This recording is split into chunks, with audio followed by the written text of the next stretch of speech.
Although yung iba ay medyo struggle sa pagpunta dahil minsan traffic, minsan ano na na late sa pagising. It's okay kasi nandito pa rin naman tayo hanggang ah, kahit papano na nagawa natin ng paraan at hindi tayo nakalimot na magsamba sa ating mga Diyos. Amen?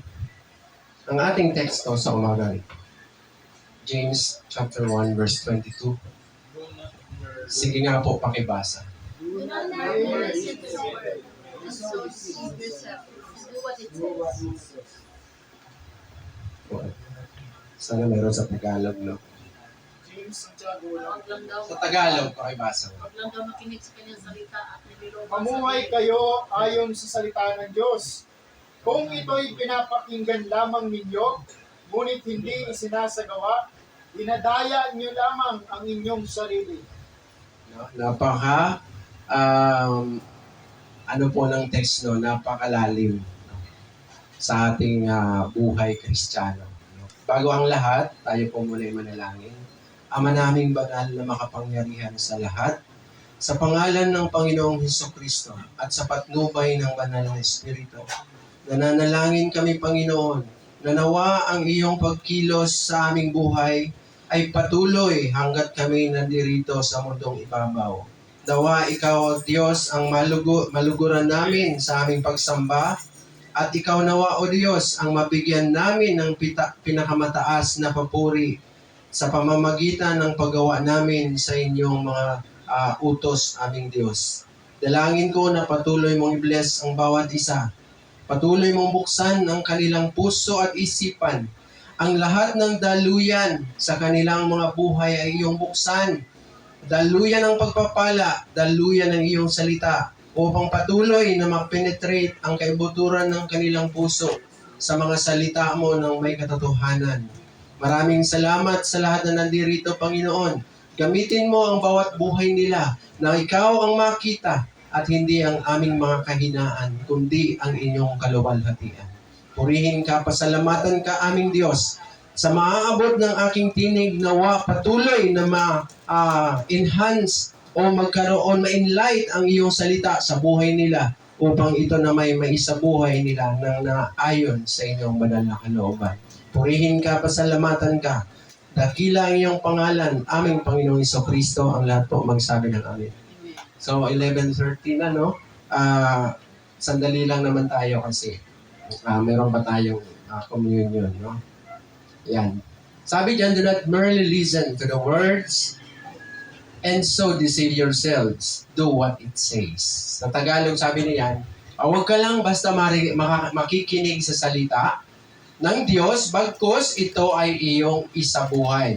But sadly to say na sa karamihan ngayon ng mga Christian, sa lahat ng tao ay walang kinalaman, walang alam sa salita ng Diyos, walang alam sa ginagawa nila sa kanilang buhay. Kaya ang nangyayari, ang tinuturo ng Bible ay hindi na isa sa buhay, no? Hindi naman lahat ng Christian, hindi naman lahat ng tao. No? Basta, ano tawag yan? May alam ka na, pero hindi mo pa ginagawa.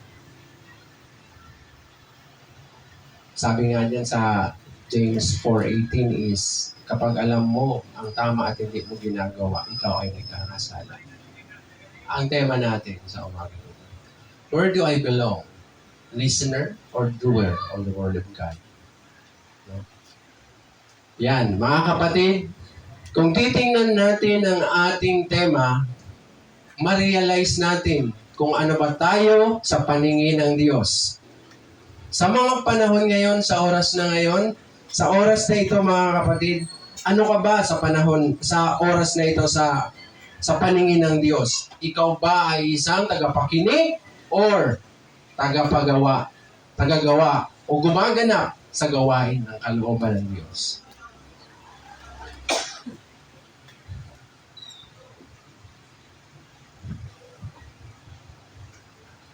Ecclesiastes chapter 12 verse 13-14. Sabi diyan, have reverence for God and obey His command because this is all that we were created for. God is going to judge everything we do, whether good or bad, even things done in secret. Sabi nga niyan,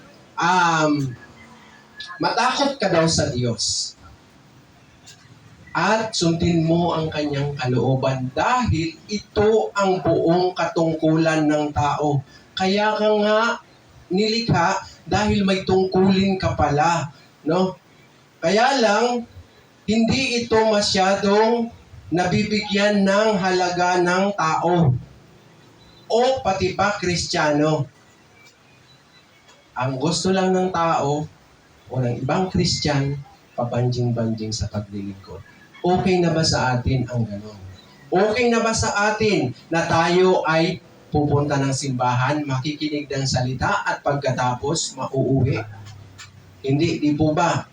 Kailangan mayroon gagawin tayo. Kaya nga si Christ namatay sa krus. No? Kaya siya namatay dahil gusto niyang ang tao ay ma-open ang kanilang spiritual na pamumuhay. Kaya, kung ating i-analyze yung text, matakot ka sa Diyos. May tungkulin pala tayo. Tungkulin ng bawat tao na purihin mo siya. Tungkulin ng bawat tao na sundin mo ang kalooban ng Diyos. Paano kaya natin susundin ang kanyang kalooban?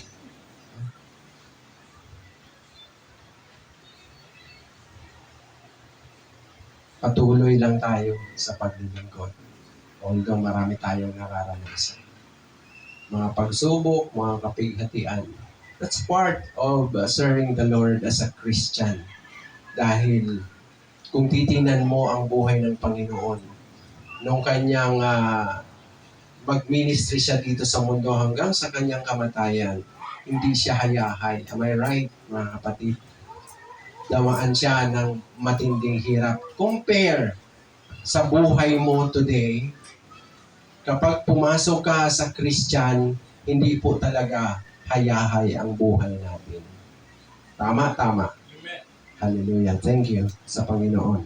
Ngayon, meron tayong 5 reason why people and Christian cannot do the right kind of service. Una dyan, not interested. Hindi interesado. Whether ikaw ay isang naniniwala o hindi naniniwala sa Diyos, hindi na mag-matter ito eh. What matters most is that interesado ka ba sa salita ng Diyos? Mayroon kasing mga Christian kapatid na kahit Kristiyano na, kontento na sila sa pag-upo dyan, pero walang interes sa word ni God. Bakit? Hindi nakikitaan ng paggawa, pagkilos sa inuutos ng ating Panginoon na nagmumula sa banal na kasulatan. No? Ayan, hindi interesado. Kahit naman ikaw, di ba may times na minsan hindi tayo interesado sa isang bagay. Hindi tayo interesado sa isang tao. Hindi tayo interesado sa isang sitwasyon. Ano ang nararamdaman mo? Ano ang feelings ng isang, halimbawa, may isang senaryo na mayroong dalawang tao na interesado ka, pero yung isa hindi interesado sa'yo. Di ba iba ang pakiramdam mo? How much more sa Panginoon na ginawa niya ang lahat. Ginawa niya yung para, kumbaga, he paid for lahat sa lahat. Kasi nga, yun ang sinabi ng Ama na kailangan matupad ang lahat ng kanyang propesiya tungkol sa Panginoon para lang yung ginawa niya para matupad ang lahat ng nasa propesiya. So, yung kahirapan, yung ginawang paghihirap ng Panginoon, tapos ikaw na isang tao, kanyang nilikha na mayroong kasanang obligasyon o mayroong kasanang dapat na gagawin para sa Panginoon, hindi ka interesado, paano kaya ang feelings ng Panginoon dyan? Yan ang mga isa sa rason. Sunod, cannot accept what they heard. Yan. Minsan marami na tayong narinig. Hindi lang yung ibang tao, pero pati Christian eh. Kahit nakarinig na ng salita ng Diyos, pero hindi pa rin matanggap sa papanong paraan, mga kapatid. Tingnan ninyo, no? Mula January hanggang December, mayroon dyan mga occasion na pagano ang galing sa pagano. Which is not itinuro dito sa Biblia. Simulan natin sa Valentine's Day. Diba? Walang Valentine's eh. Walang Saint Valentine's. Kung mayroon na, kung titingnan nyo, kung magre-research kayo kung anong klaseng espiritu mayroon dyan, malalaman ninyo na hindi yan ang turo ng Panginoon. Remember mga kapatid, na love ay nagmula sa Panginoon. Why you fall in love? Because God loved first. Hindi po tayo, wala tayong kakayahan, wala tayong pag-ibig dati kung wala na nagmula sa Panginoon. No? Hindi sasabihin ng tao, may Saint Valentine at yung Valentine ay nagmula sa kay Saint Valentine. That is why merong mga napofall in love. Maling-mali. Sunod, the All Souls and the All Saints Day, the Feast of the Dead. Wala na pong ganun mga kapatid. Ilang ulit na yan. Bakit mayroon pa rin mga Kristiyano na patuloy na sumasama sa ganong gawain? Wala na pong ganon. No? Ang matindi, kapag pala sinabi sa Biblia na nakikiayon ka sa ganon, you are inviting demons, mga kapatid. Kanina yung teksto ng ating Sunday School na dapat magkaroon tayo ng banal na takot sa Diyos. Hindi yung takot na nagmumula sa mundo, nagmumula sa kung kani-kanino. Amen, mga kapatid. No? Patay na nga eh, ipag-iriwang mo ka. Diba? Meron nga nag-post eh, if only if heaven have a visiting hours upang mabisita daw niya ang mga namayapa. Kaya nga hindi pinahintulutan ng Diyos yun eh. Kasi hindi na pwede, patay na eh. Nasa isang dimension ka na. Mga kapatid, baka hindi natin alam, there is another life after death. After the death of someone, there is a new beginning. At yun ang katakutan natin kapag wala tayo sa Panginoon. Amen. No? Yan. Cannot accept what they have heard. Hindi matanggap. Mahirap kasing tanggapin ang salita ng Diyos. Lalo na, number 3, ikaw ay hindi sanay sa salita na yon.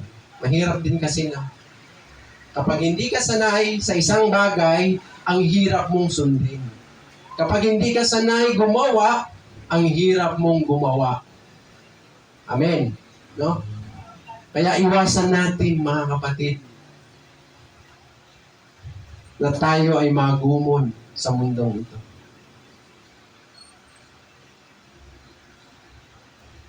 Kontento ba tayo na listeners?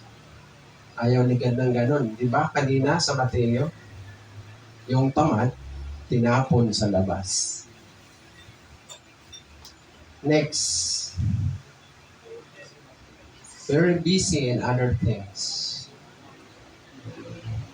Mga kapatid, kung ating titingnan hanggat dumating sa pagdating ng Panginoon, ang lahat ng tao ay hindi mauubusan ng gawain. Ang nangyayari, ang nakakalungkot isipin, ang nabibehind ay yung gawain ni God. Mas nauuna yung gawain sa mundo. What if dumating ang time? Wala nakakaalam ng oras, am I right? Wala nakakaalam kung kailan ang kanyang pagbabalik.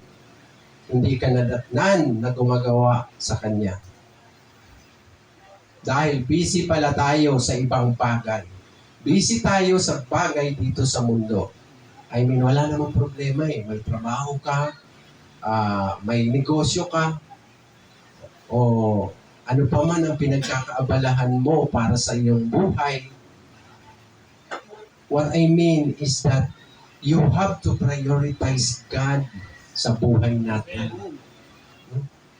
Hindi lang yung porkit busy ka sa negosyo, busy ka sa pag-aaral, busy ka sa trabaho, hindi na natin nabibigyan ng panahon ang Diyos. Na yun pala ang dapat na gagawin natin dahil ang buong katungkulan ng tao.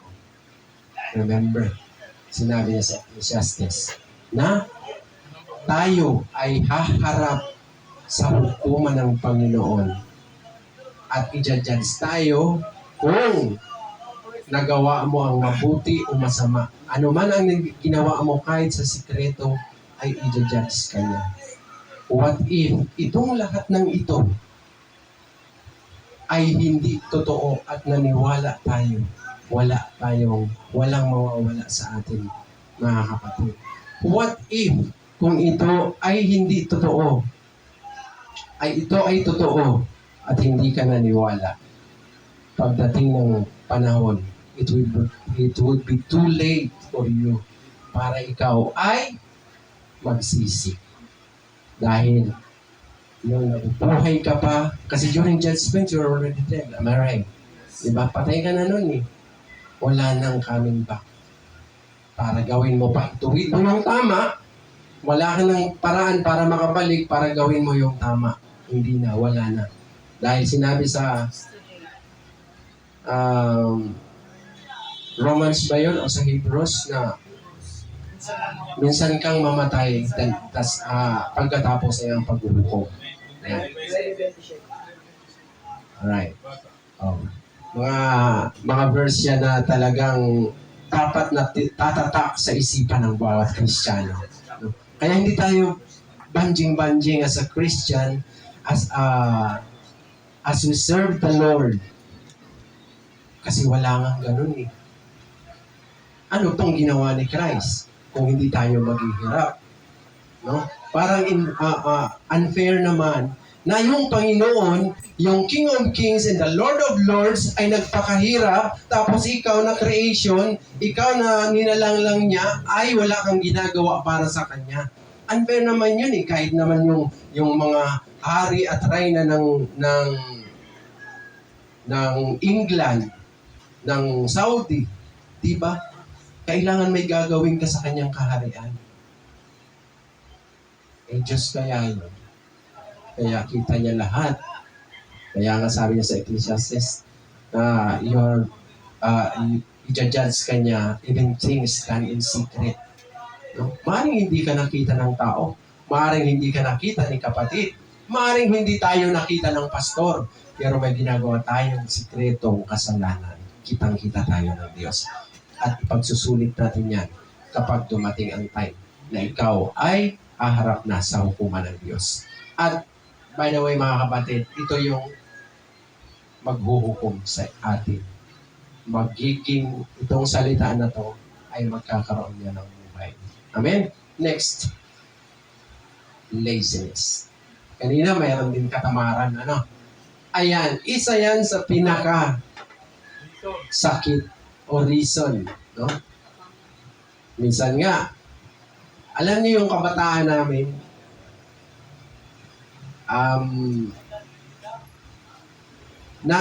na-focus kami kasi unlike sa mga kabataan ngayon, hindi kasi sila lumalabas ng bahay.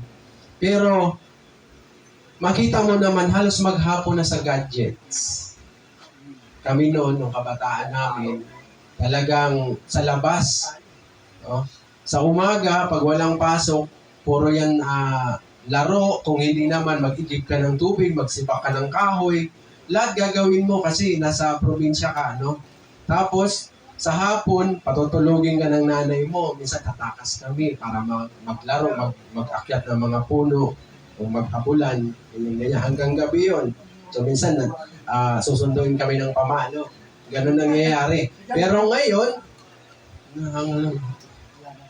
kapag nasa bus ka, nasa LRT ka, nasa MRT ka, halos lahat ng tao, makita mo, no?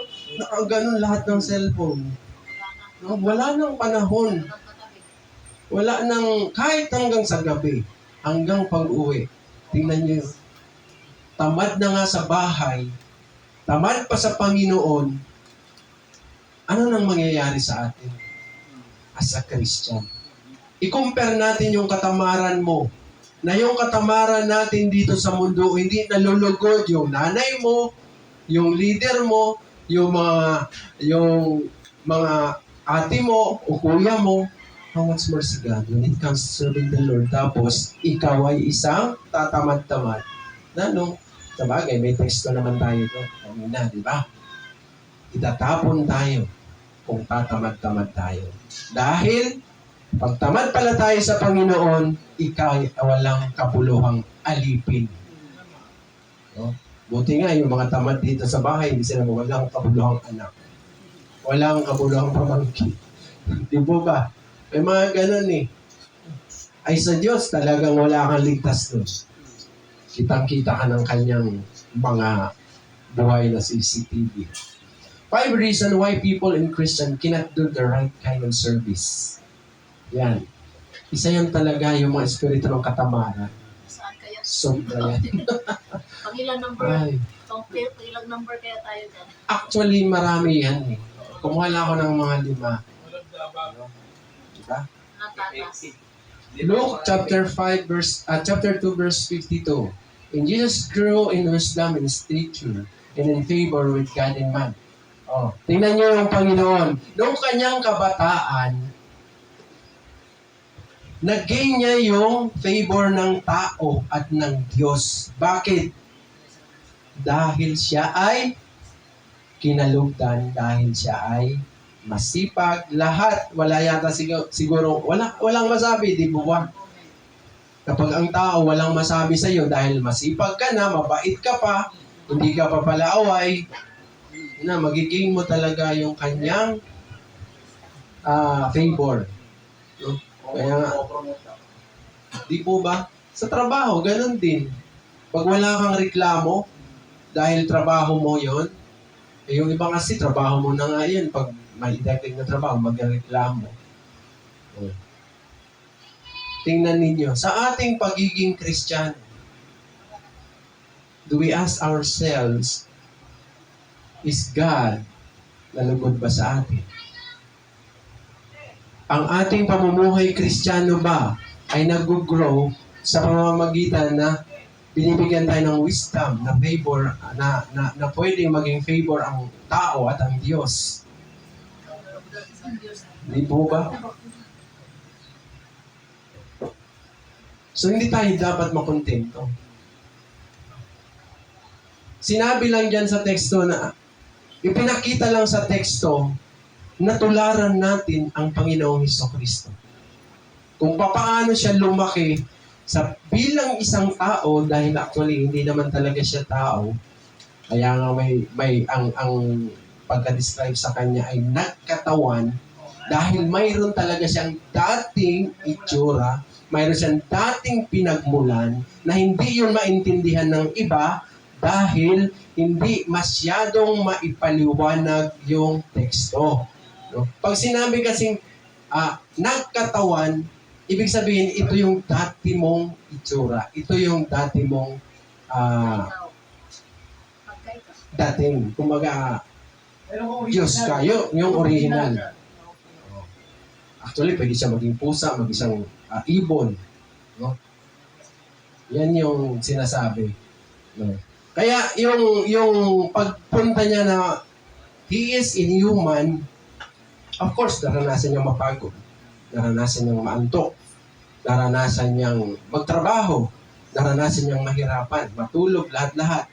No, as a human. Kasi kung Diyos siya, hindi niya pwedeng maranasan yun. Dahil kaya niyang gawin kahit na ano, sa isang kisap mata. So, nalugod sa kanya ang Ama. Na-try na ba natin sa ating sarili? Natanong ba natin sa ating sarili? Minsan, nalulugod ba sa atin ang Diyos sa paglilingkod natin ngayon? Iwan kong tanong yan. Next. How do we respond to God's great mercy? Ano daw po ang ating magiging tugon sa ginawa ng Panginoon sa atin? Di ba nagpakahirap na inalay niya yung kanyang buhay para lang sa kaligtasan natin to redeem sa lahat ng ating mga kasalanan para mag-gain ang favor ni God ng Diyos Ama. Kaya siya na lang instead na tayo. Di ba? Dapat tayo sana eh. Napakabait niya. Next. Romans 12:1. Offer yourselves as a living sacrifice to God, dedicated to His service and pleasing to Him. This is the true worship that you should offer. Hindi lang tayo basta nakaupo dito. O ba? Paano kaya malulugod ang Diyos sa buhay natin? Do you think na sapat na sa atin ang pagpunta dito? Do you think na sapat na sa atin ang pagpuri sa Diyos? Pagbigay ng ikapo? No, mga kapatid. Hindi yan ang nais ng Diyos.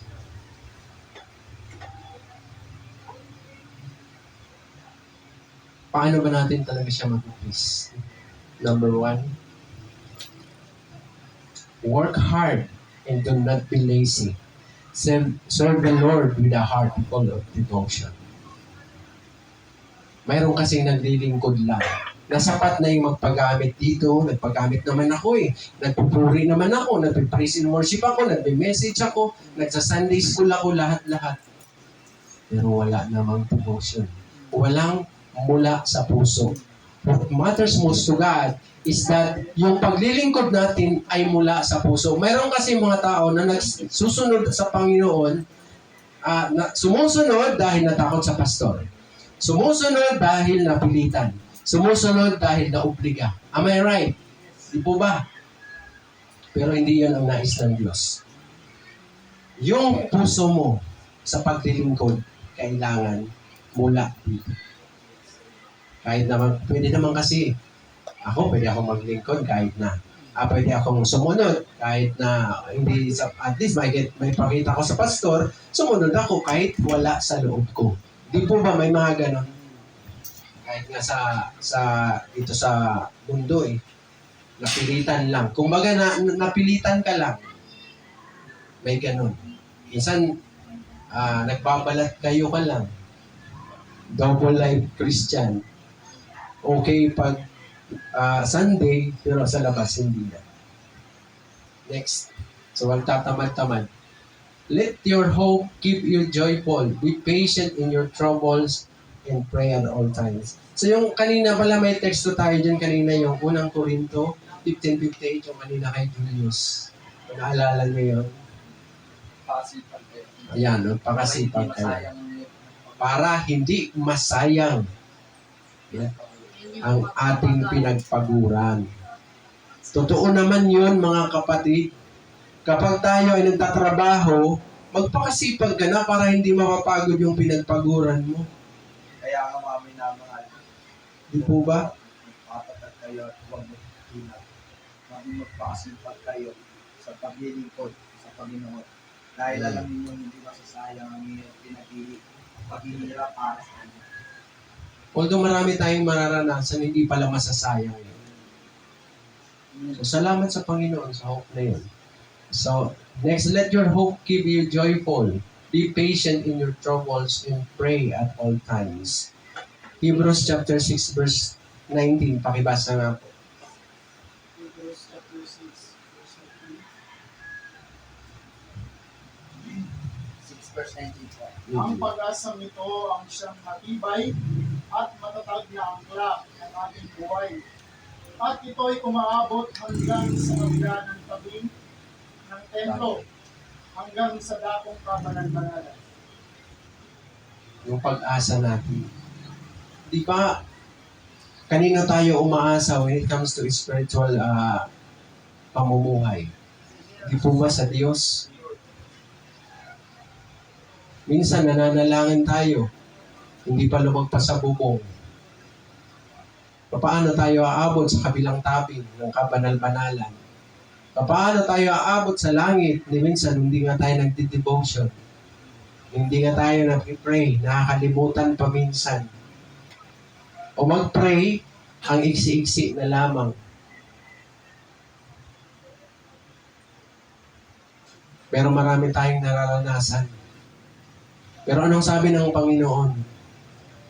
Be patient daw. Kailangan tayong magtiis kung ano ang pinagtiisan ng Panginoong Jesucristo. Ganon din dapat ang pinagtitiisan mo as a Christian. Dahil walang hayahay sa paglilingkod dahil iyon ang katungkulan ng tao. Minsan naman, makaranas tayo ng konting trouble, hindi na tayo makakapag-pray. Lalo na financially. Di po ba? Kung nag-renta pa tayo ng bahay, yung mga bills, isa yan sa mga nakaka-torrente sa utak eh. Yung financial. Kasi yung mga sakit, yung mga sitwasyon natin na physical na hindi masyado yun eh. Ang mas nakakaano yung wala kang financial kasi hindi ka makakilos eh. Minsan nakawala tayo ng gana. Di po ba? Pero hindi dapat. Kasi nga sinasabi niya, yung hope daw na pinangako ng Panginoong Jesucristo ay tutuparin niya yun eh. Ang dapat mo lang gawin, pagtiisan mo lang muna dahil hindi naman magtatagal itong paghihirap mo.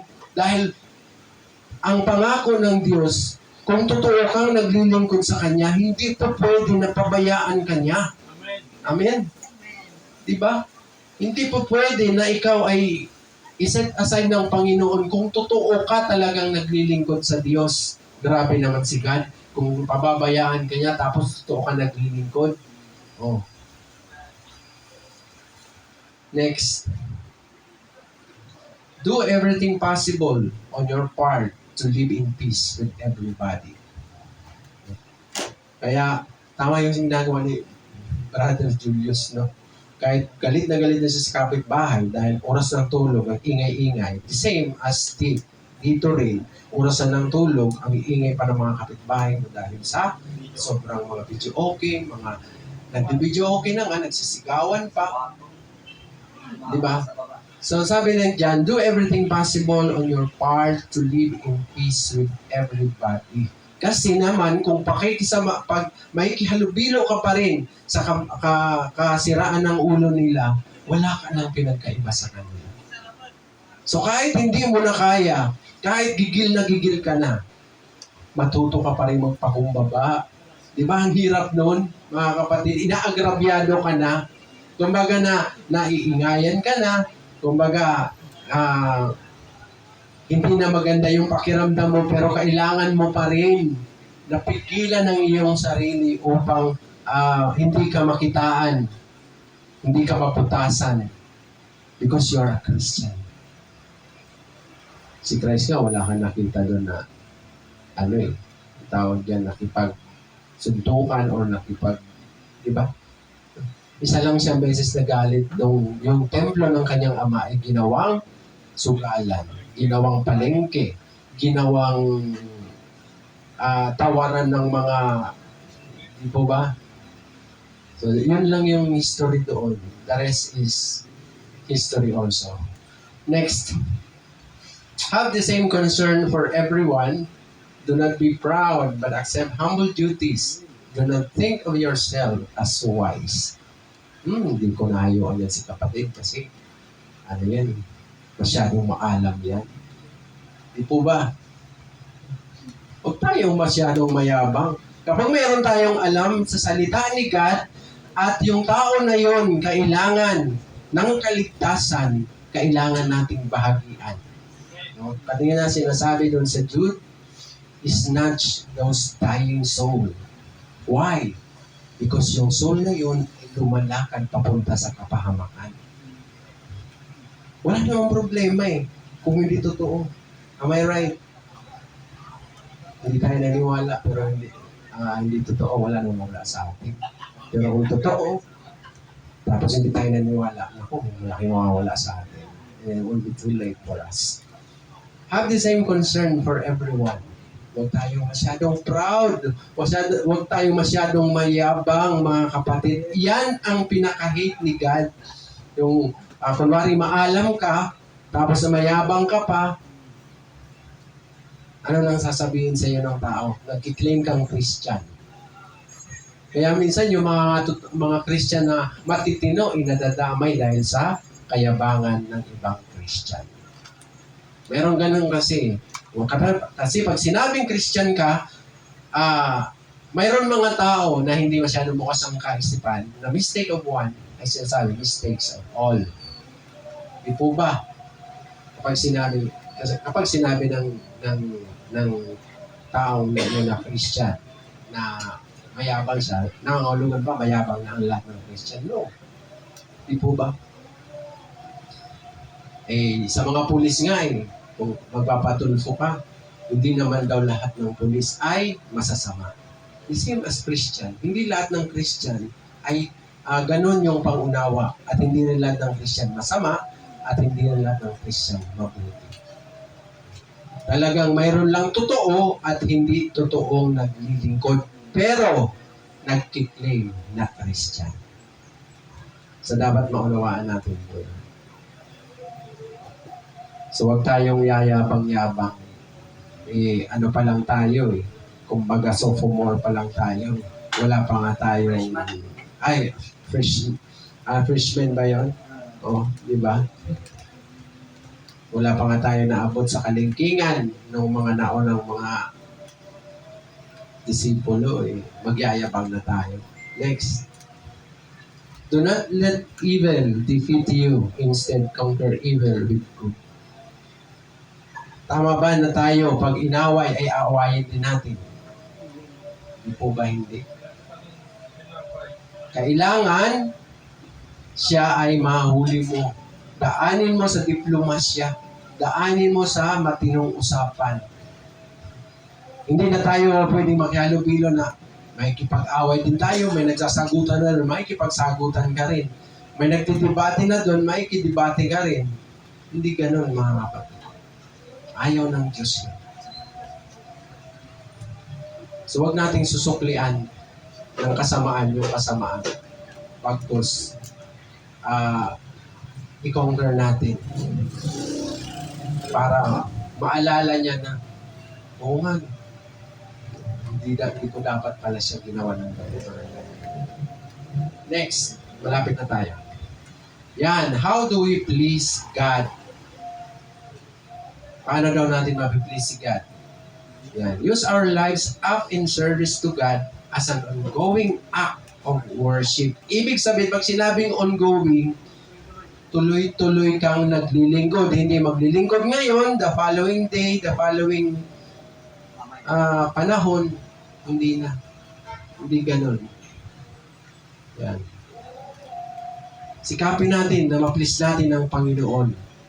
Dahil malapit na siyang dumating, mga kapatid. Yung nangyayari sa Israel ay isa lamang yon sa mga sinyales na nakasulat sa Biblia. Isipin mo na lang na any moment ay mangyayari ang rapture. Any moment, mangyayari ang pag-snatch doon sa mga naglilingkod sa Kanya, buhay man o patay. Dahil tandaan natin na sa muling pagbalik ng Panginoon, kukuhanin niya lang yung mga totoong naglilingkod sa Kanya, yung mga totoong nananampalataya sa Kanya, yung Kanyang simbahan. Hindi yung literal kasi may mga nangangaral na literal yung simbahan daw nilang iaangat. Yung mga kapatid. Huwag kayong maniwala doon. Yeah. Ongoing act of worship.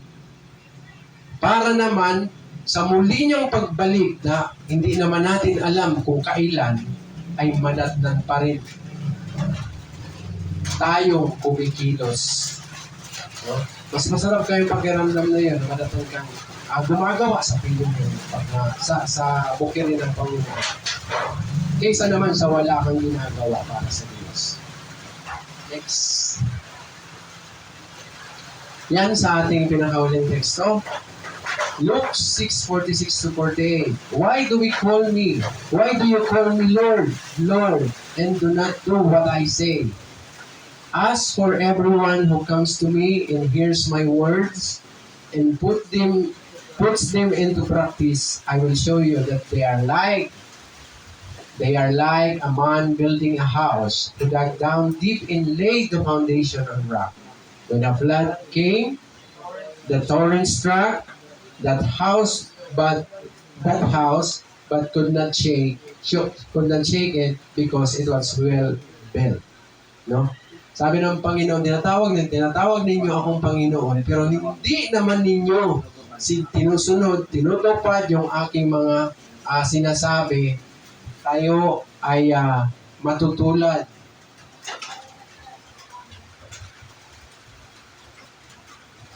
Ay yung tao daw na sumusunod o sinusunod yung kanyang mga sinasabi, sabi ng Panginoon ay para daw mga taong nagtatayo ng bahay na ang pundasyon ay bato.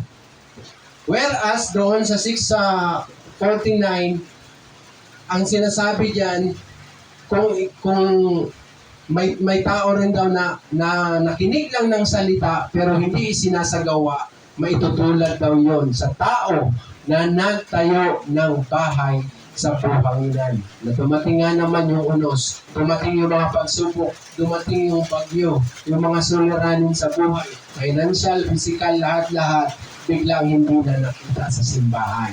Dahil sasabihin niya, hindi naman totoo ang Diyos doon. Dahil ganito ang naranasan ko. Lalo akong naghirap. Lalo akong nagkasakit. Ano ba yan? Wala yatang Diyos doon. Mga kapatid, hindi po. Kasi kung iyong i-analyze ang teksto, kailangan mong matuto, kailangan nating mag-grow sa Panginoon, kailangan isagawa natin yung kanyang mga salita. Hindi lang tayo tagapakinig, kundi tayo dapat ay tagagawa sa kanyang mga salita. Amen po ba?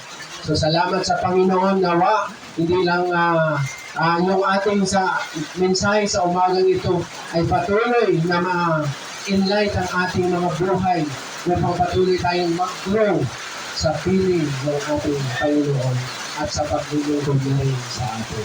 Purihin ng Diyos at ibigay ko sa ating pastor kung meron po sa ating tawag dito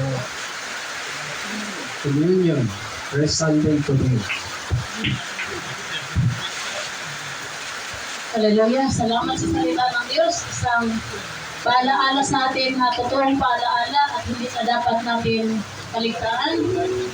What we do now for the Lord, ito ang maghatid sa atin sa bukas, sa ating buhay na walang hanggan. It's either you are in damnation or you will be blessed. Ang lahat ng ginawa natin ngayon, buhay pa rin walang hanggan. Pero it's either mag-tiis ka or maging masaya ka sa nakasama ng Diyos. Today is the day of communion. Ito ang first Sunday sa November. Ang communion ay isang pag-alaala natin sa ginawa ni God sa ating buhay. Are we ready for that?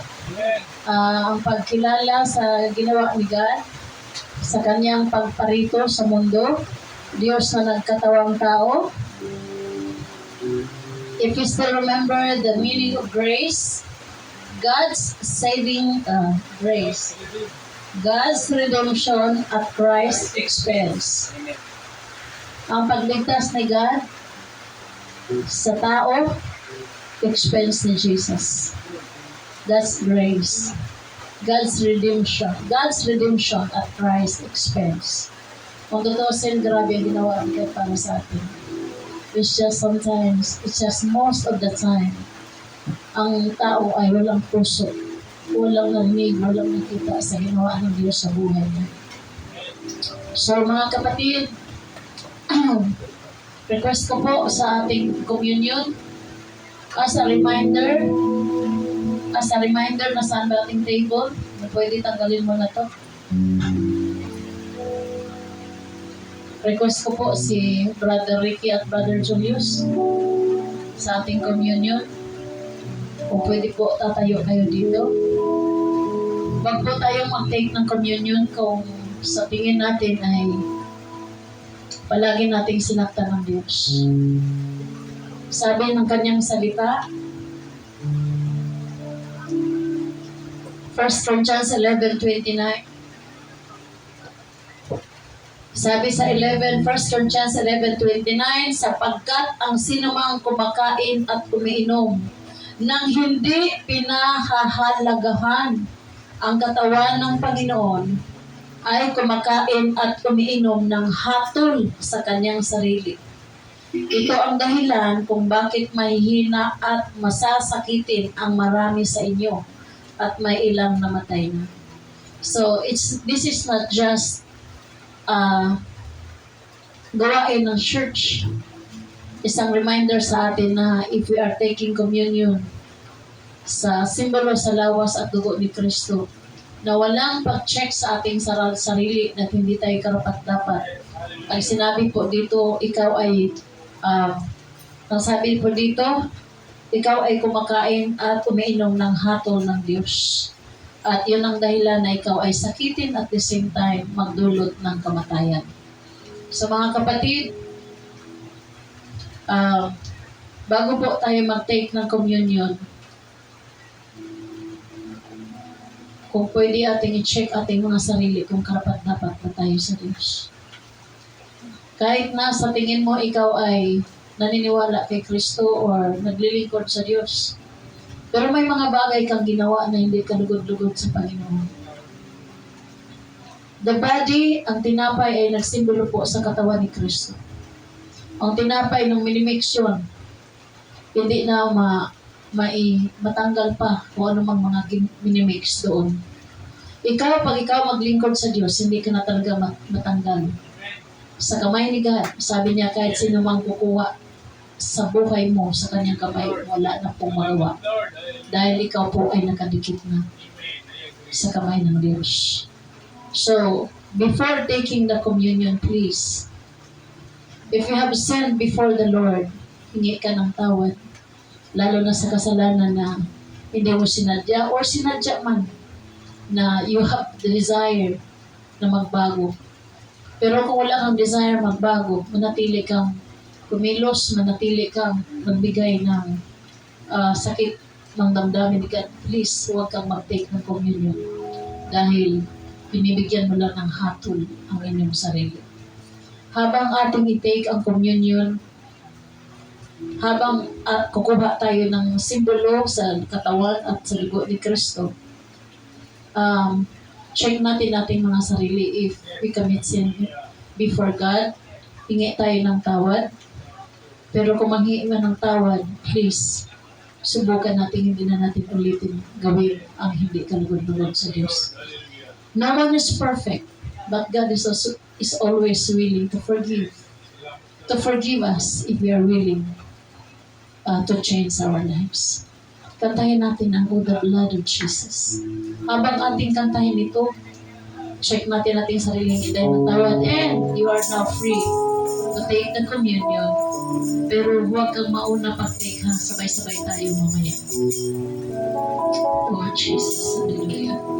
Oh, the blood of Jesus.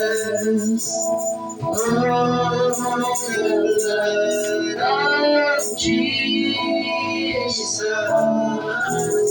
Oh, the blood of Jesus. It washes white as snow. Oh, the blood of Jesus. Oh, the blood of Jesus. Oh, the blood of Jesus. It washes washes white as snow. Mga kapatid, bago tayo mag-take,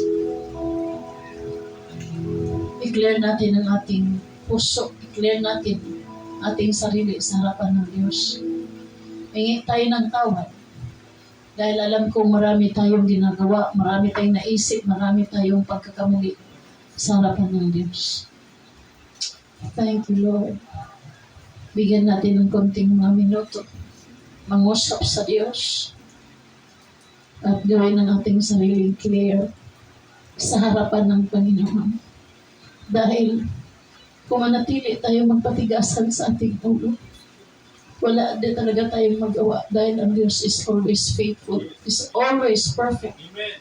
Kahit anong rason natin, tayo pa rin ang may kasalanan sa harapan. Hallelujah. Lord Jesus, we are not perfect in ourselves. Maraming beses kami nagkamalit sa inyo. Maraming beses kami, Panginoon, nagbigay ng kalungkutan sa puso mo. Maraming beses ko rin kami pinatawad. Pero Lord, hindi pa rin namin naibigay-bigay a pure heart before you. And that is our prayer, Lord, today. Sa oras na ito, Panginoon, tanggalin mo mga naghahandang sa aming isipan, sa aming puso, at sa aming damdamin. Na naman ang kasalanan na nagawa namin sa inyo, Panginoon. Patawarin mo kami, Lord, at linisan mo namin buhay. Alam ko po, Panginoon, na ikaw lang po talaga magkalinis sa aming pagkatao. Salamat sa kapatawaran, Panginoon, na ibibigay mo sa amin today. Help us, Lord Jesus, to walk in the right path. Help us, Lord God, remind us, Lord, of your words. Thank you for the forgiveness of our sins, Lord. Tulungan mo kami, God, na talikuran namin ang mga bagay na hindi dapat sa inyong paningin. Give us the strength. Give us the courage.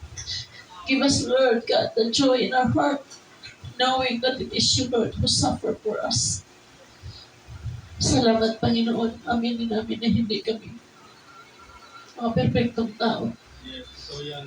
At salamat sa inyong dugo, sa inyong katawan, broken for us, upang kami maibalik sa inyong throne, O God.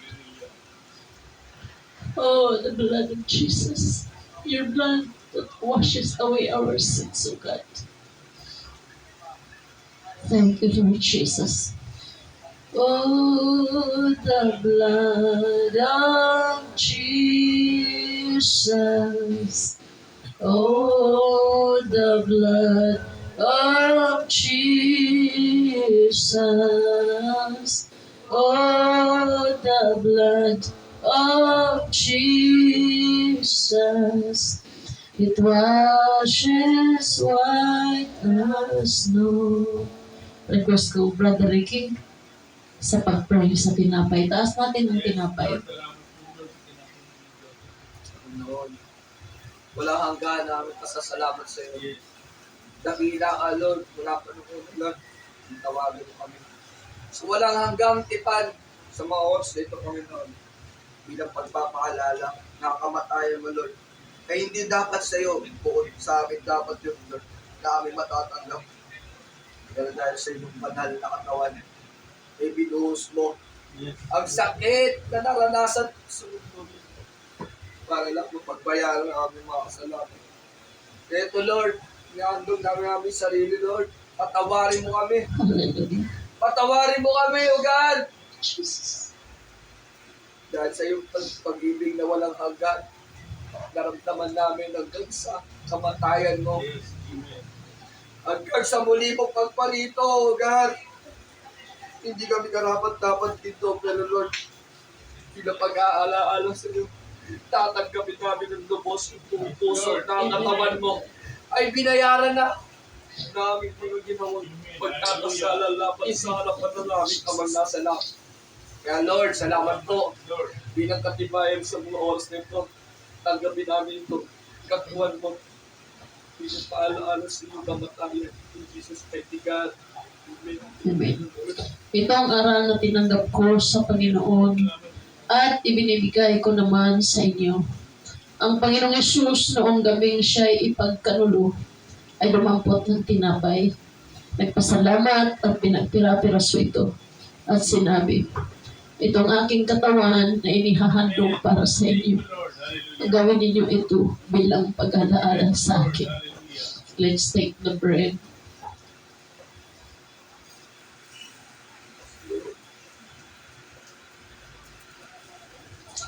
Hallelujah. Thank you, Lord. Thank you, Lord Jesus. Hallelujah. Salamat sa iyo, Panginoon. Itaas natin ang saro. Request ko, Brother Julius, to pray.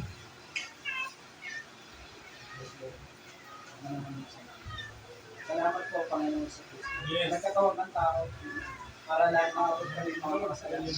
Salamat, Panginoon, sa dugong binuhos mo, Panginoon, at tapos ng pagbago. Salamat, Panginoon, ito rin nagpagal, Panginoon. Ito rin naghirap para sa amin na kami yung dapat para sa akin. Salamat dahil sa pag-ibig mo, Lord, nagkaroon ng kaligtasan ng bawat isa. Salamat sa dugo mo na nagbugas sa aming makasalanan, Panginoon. Lord, muli, naalala namin na nagbubuhay yung balik mo sa pamagitan ng mga to. Salamat, muli, binabalik namin sa inyo. Hindi ka mataas na kapasalamatan. Alam ko sa inyo. Ang ating pagbubuhay. Tanggapin po natin ang saro.